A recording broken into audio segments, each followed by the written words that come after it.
नमस्कार दोस्तों। सतनाम वाहिगुरु जी। एक बार मर्दाना और गुरु नानक जी दक्षिण में जंगल की तरफ जा रहे थे। तब मर्दाना ने गुरु नानक जी से पूछा कि हमारी जिंदगी में दुख क्यों आते हैं।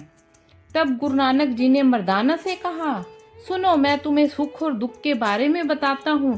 फिर मैं तुम्हें सुख दुख की एक कहानी अर्थात साखी भी सुनाऊंगा।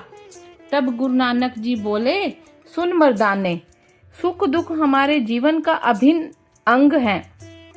संसार में कोई भी इंसान ऐसा नहीं जिसे हमेशा सुख ही सुख मिले हो, कभी दुख का सामना ना करना पड़ा हो, और ना ही कोई इंसान ऐसा है जिसे हमेशा दुख ही मिले हो, कभी सुख का एक श्वास ना आया हो।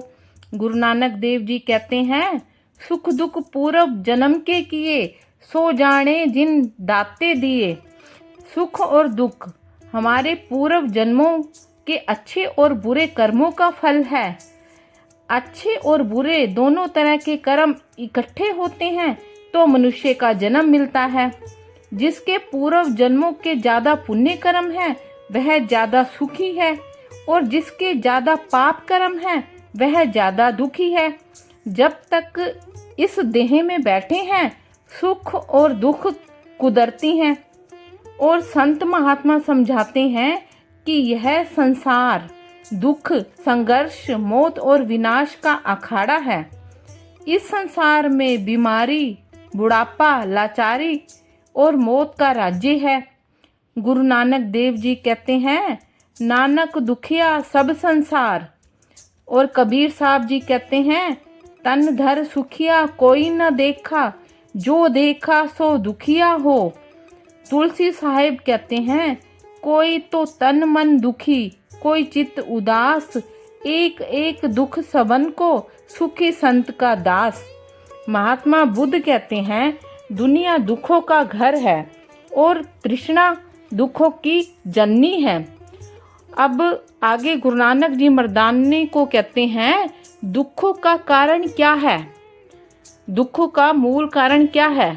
दुखों का मूल कारण तृष्णा है, और तृष्णा की अग्नि हर हृदय में प्रचंड है, अर्थात हर हृदय में जल रही है। हमारा मन इच्छाओं तृष्णाओं का अखाड़ा है। जो इच्छा पूरी नहीं होती वही हमें दुखी कर देती है। जितनी अधिक इच्छाएं उतने अधिक दुख। पूरी ना हुई इच्छाएं तो दुख का कारण बनती ही हैं। पूरी हुई इच्छाएं भी सच्चे सुख का कारण सिद्ध नहीं होती। संतान का दुख संतान ना होने के दुख से कम नहीं है। हम समझते हैं कि शायद निर्धन ही दुखी है, धनवान नहीं। निर्धन धन ना होने के कारण दुखी है तो धनवान को धन की संभाल और इसके छिन जाने के डर से दुखी किया हुआ है। चलिए अब साखी शुरू करते हैं। एक बार अंधेरी रात में एक व्यक्ति नदी में कूदकर आत्महत्या करने का विचार कर रहा था। वर्षा के दिन थे और नदी पूरे उफान पर थी। आकाश में बादल घिरे थे और रह रह कर बिजली चमक रही थी।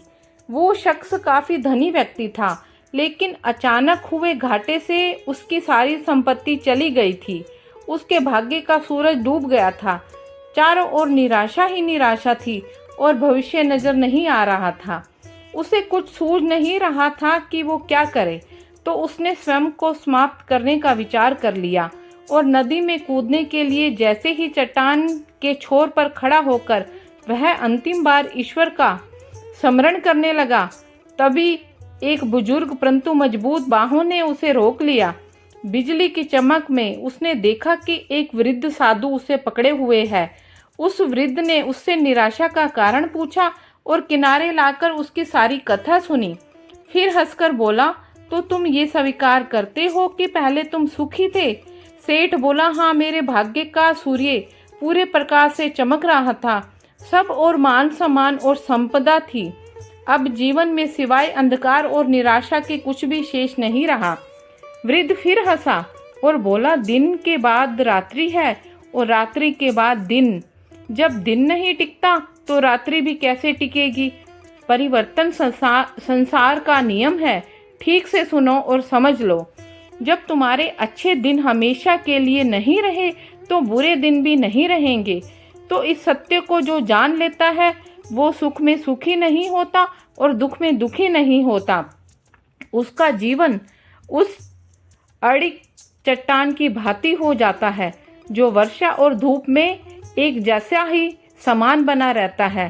सुख और दुख को जो एक भाव से देख लेता है या समझ लेता है तो ये समझो कि उसने स्वयं को जान लिया।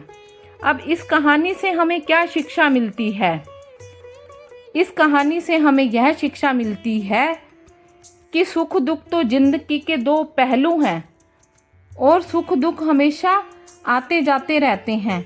यह संसार का नियम है। सोचो, यदि किसी ने इस संसार में हमेशा एक जैसा ही समय देखा अर्थात सुख ही देखा और जिस चीज़ की ज़रूरत हुई उसे वो पहले से ही मिल गई, तो क्या वो इंसान कुछ उपहार अर्थात तोहफे पाने की खुशी का अनुभव कर सकता है? नहीं। अगर जिंदगी में दुख ना आए तो सुख का स्वाद क्या होता है ये कोई कैसे जानेगा? इसलिए जीवन में सुख और दुख दोनों जरूरी हैं। जो इस शाश्वत नियम को जान लेता है उसका जीवन बंधनों से मुक्त हो जाता है। और दोस्तों, साखी कैसे लगी कमेंट करके ज़रूर बताना और कमेंट में सतनाम वाहे गुरु ज़रूर लिखना।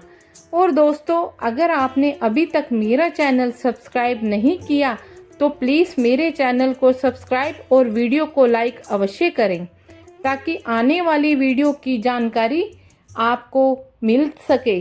और मेरी वीडियो देखने के लिए आपका बहुत बहुत धन्यवाद।